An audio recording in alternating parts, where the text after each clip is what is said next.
जी, हम स्कूल में थे।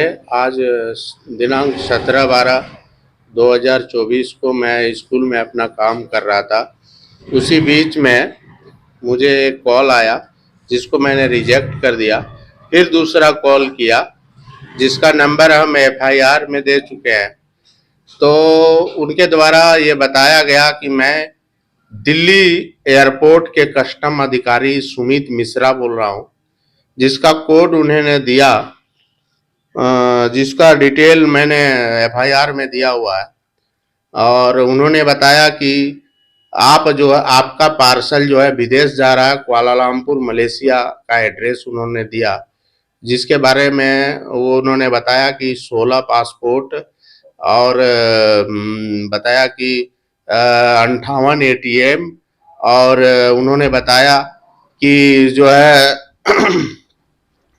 140 एमडीएमए। मुझे नहीं पता एमडीएमए क्या होता है। तो उन्होंने बताया कि ये जो है आपका पार्सल में है, जो गैर कानूनी है, इंडिया में वैध नहीं है, और आपने ऐसा भेजा है, आपके आईडी से भेजा गया है। आपका फ़ोन नंबर यही है? बोले फ़ोन नंबर तो मेरा यही है।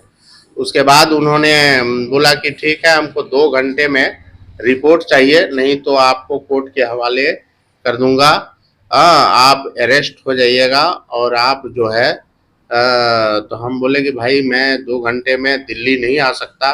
कारण है, वो बोले कि जो दिल्ली पुलिस को आपको दिल्ली पुलिस में आपको जो है एफआईआर ये रिपोर्ट दर्ज करानी है, जिसका रिपोर्ट हमको जो है 2 घंटे के अंदर मिलना चाहिए। हमने कहा कि दिल्ली आना हमारे लिए संभव नहीं है।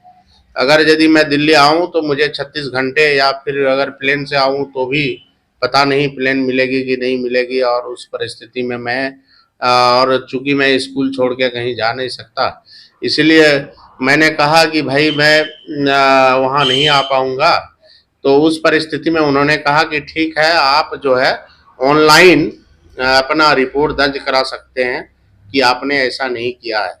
तो हमने उन्होंने बोला कि फिर कस्टम अधिकारी सुमित मिश्रा के द्वारा मुझे बताया गया कि मैं कॉल को जो है फॉरवर्ड कर रहा हूँ दिल्ली पुलिस को, आप वहाँ पर अपना रिपोर्ट लिखा दीजिए। मैं दिल्ली पुलिस में बैठा हुआ, दिल्ली पुलिस को लोगो मतलब आ रहा था। उस थाने जैसा लग रहा था, एक घर था जिसमें वो पुलिस के वर्दी में थे। उन्होंने हमको पूछा कि भाई आपके साथ क्या घटना घटी। मैंने कहा मुझे कस्टम अधिकारी सुमित मिश्रा, जिसका कोड जो है 062/054 आईडी है उसका, वो CRCI जो है न्यू दिल्ली कस्टम अधिकारी है, जिसने हमको बताया कि आप ये लिख लीजिए, ये मेरा आईडी है और मैं कस्टम अधिकारी हूँ। उसके बाद मैंने दिल्ली पुलिस से बात की। दिल्ली पुलिस ने कहा कि ठीक है, आपने ऐसा नहीं किया। उन्होंने बहुत सारे क्वेश्चन किया, जिसके दरमियान में मेरा परमानेंट एड्रेस और जो है लोकल एड्रेस, दोनों के बारे में उन्होंने हमसे लिया। और उसके बाद उन्होंने मेरा आधार कार्ड लिया। उसके बाद उन्होंने मेरा मोबाइल नंबर जो था उसको लिया। उसके बाद उन्होंने जो है मेरे खाते का डिटेल्स लिया। और उन्होंने फिर बाद में कहा कि नहीं, आप जो है संजय सिंह के मामले में फंस चुके हैं, आपको सीबीआई से बात करना पड़ेगा। उन्होंने कहा कि मैं अपना कॉल को सीबीआई को देता हूं। और उन्होंने थोड़ी देर बाद सीबीआई को कॉल दिया, और सीबीआई ने हमसे बात किया। उन्होंने कहा कि भाई मास्टर साहब आप गुरुजी हैं? बोले हाँ सर, हम गुरुजी हैं। तो उन्होंने हमको जो है बहुत सारे प्रश्न पूछे, और उस दरमियान में मैंने अपना आधार कार्ड भी उसको भेज दिया, जिसका नंबर था। मैं नहीं समझ पा रहा था, लेकिन मैं जब देखा कि उन्होंने जब मेरा बैलेंस चेक किया अकाउंट का, तो उन्होंने बताया कि आप इतना सैलरी होल्डर हैं, और उसके बावजूद भी आपका बैलेंस कम क्यों है, क्या करते हैं पैसा आप? कहीं दूसरे जगह हमको धमकाने लगा, डराने लगा। तो हम समझ गया कि ये कॉल जो है कहीं ना कहीं फ्रॉड है।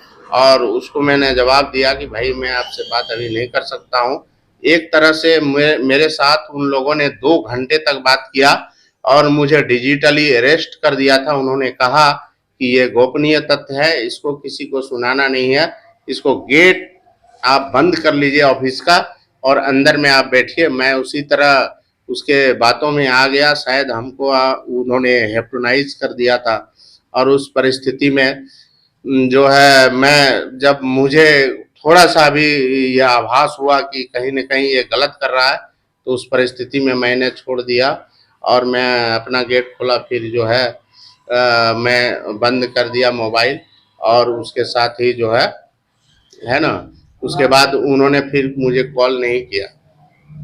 मैंने थाना में जैसे ही मैं जो है विद्यालय से आया और आनन-फानन में मुझे डर हो गया कि पता नहीं क्या बात है, नहीं है, कोई हमको मेरे आईडी का गलत यूज़ तो नहीं कर रहा है। इसलिए मैंने थाना में रिपोर्ट इसका जो है शिकायत की थाने में, जिसका रिसीविंग मेरे पास है और मैं जो है ना उस पर जो है उचित कानूनी कार्रवाई के लिए भी थाना प्रभारी को बोला। परिचय, नाम के साथ परिचय। मैं मनोज कुमार यादव, मैं उत्क्रमित मध्य विद्यालय बेलगुमा में प्रधानाध्यापक सह सचिव के पद पर कार्यरत हूँ और जरमुंडी प्रखंड पड़ता है और झारखंड राज्य के अंतर्गत आता है, दुमका जिला। झारखंड की हर छोटी बड़ी खबर के लिए बीकेडी न्यूज झारखंड के यूट्यूब चैनल को सब्सक्राइब करें और फेसबुक पेज को फॉलो करें।